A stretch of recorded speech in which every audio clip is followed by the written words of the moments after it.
Okay, Ben Matheson says, Ola, tanking in American sports is pretty common and the fan bases are usually okay with it if there is a plan because it is one of the best ways to get good players, such as the Philadelphia 76ers.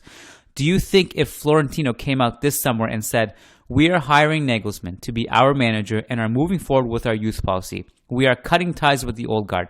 This is a 3-year process that we aren't worried about results as long as there is clear progression, and we also think that this is the most financially healthy way the club can stay sustainable. End quote. How do you feel like the fan base and media in Spain would react to this? Do you think they would give Nagelsmann the time to implement his system?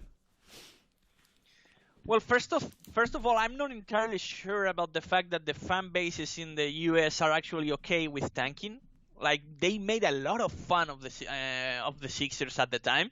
And obviously, well, the Sixers turned out to be a solid team, but it's not like they reached success because of their tanking. I don't think that I'm ready to call them a successful franchise after tanking. And as a matter of fact, they were pretty much, according to reports, they were pretty much ready to ship Ben Simmons in exchange of for James Harden. So I'm not entirely sure about the fact that the fan bases in the US are okay with tanking.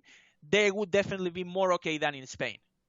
I don't think the fan base and the media in Spain would react accepting this quote Ben mentioned in his question. I don't think they would accept a 3-year process no matter what happens, even though I do think that the team will ultimately be good enough to qualify for Champions League and all that. But the fact that Real Madrid will not be competing and they would be satisfied with the idea of not competing for trophies, I don't think anyone around Real Madrid will be happy about that situation, no. So this is an interesting one because, well, first of all, I actually, believe it or not, fan bases in North America do care about tanking. I only know this because I've endured multiple years of many Raptors fans begging for the team to tank to just get somebody. And like even when the team was kind of relevant with Lowry and DeRozan in the backcourt and getting to the playoffs and stuff, even then fans would argue like, what's the point of this? We're not going to win the finals. We're just getting to the playoffs, losing in the first round. Let's just be as bad as possible and get the best possible draft player and then become relevant again. So there's that. The problem is that tanking never guarantees anything. It's a lottery. It requires a lot of luck. The Spurs got incredibly lucky stumbling upon Tim Duncan that year, and then literally the entire franchise outlook changed. And many NBA teams have either completely got the number one pick wrong, picked the wrong player, and all that has gone to waste. The other way that it's gone wrong is that they can be the worst team in the league and still not get the number one draft pick based on the lottery.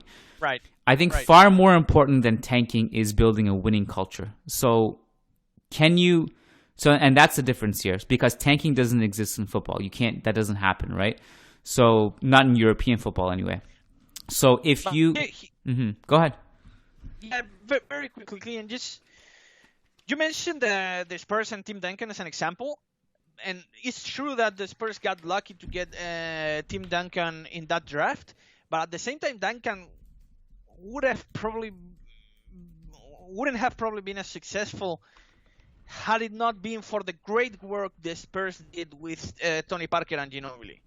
And that's not luck. Maybe you need tanking for that, but that's not luck. And Real Madrid, and you cannot say that, for example, the Nuggets got lucky with Nikola Jokic at the 42nd draft pick. That's good work.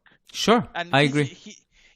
The same can be said about Tony Parker and Ginobili. For sure, there's the Duncan side of things. Duncan is a transcendent player, a future Hall of Famer, if not already is. I'm not sure. He's definitely the greatest power forward the NBA has seen. But he was surrounded by Parker and Ginobili, and those two players were picked because of the great work the Spurs front office did. So, tanking doesn't, as you mentioned, tanking doesn't guarantee anything. I agree. That's maybe my wording was a little bit wrong with the luck and stuff, but I guess just my point. I got it. My point was, I guess, it doesn't guarantee anything. And you can also the Spurs. The other thing they've done great is like I don't remember what they drafted Kawhi Leonard as, but it definitely wasn't anything in the top round or whatever. And No. Giannis is another one that if you redraft that's completely different. So it really depends on like what the competency of the team is. You can also be really good and stumble into like a high draft pick like Darko Milicic going to the Pistons that year when they should have drafted somebody else. Because that was the year where it was Melo, Bosch, and Wade, and etc. And so you can still get it wrong. But just going back to this point, obviously tanking doesn't exist for what we're talking about here with Real Madrid. So you can't replicate that. True. Because if you tell the fans, hey, we're going to be bad for a few years, where we're going to get a great pick, that doesn't exist in football. But so my point about the winning culture was, if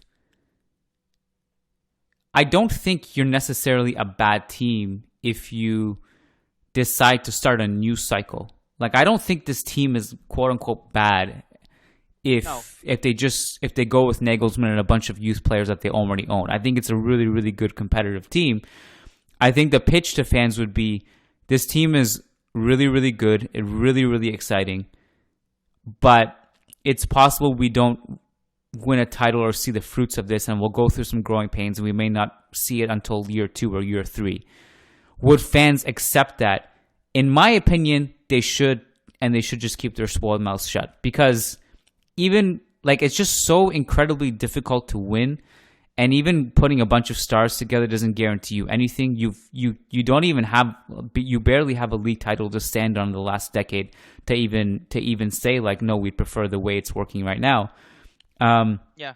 So that's just my feeling in it. But that's just very subjective to me, and I could be wrong about that. And that's just the way I like to kind of look at these things, mostly because I have a high tolerance of growing pains, and I'm okay. And I've seen plenty of times in the past where Real Madrid young players become something amazing years after. But the problem is, I don't think also.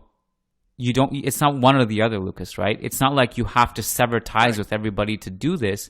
You can balance it. You can have veterans, you can have stars, you can have young players, you can balance it. So it's not like it has to be one or the other. Exactly. Fortunately, luckily, because of there's no draft involved, in football you can actually afford to be a mediocre team or a team who is finishing second. It's a waste of time in the NBA. And it's a waste of time to be the 8th seed in the NBA and make the playoffs, and they go home after a sweep in the first round. And it's a complete waste of time and a complete waste of future of your franchise. But football, luckily enough, doesn't work that way. So you can balance and you can actually find the middle ground.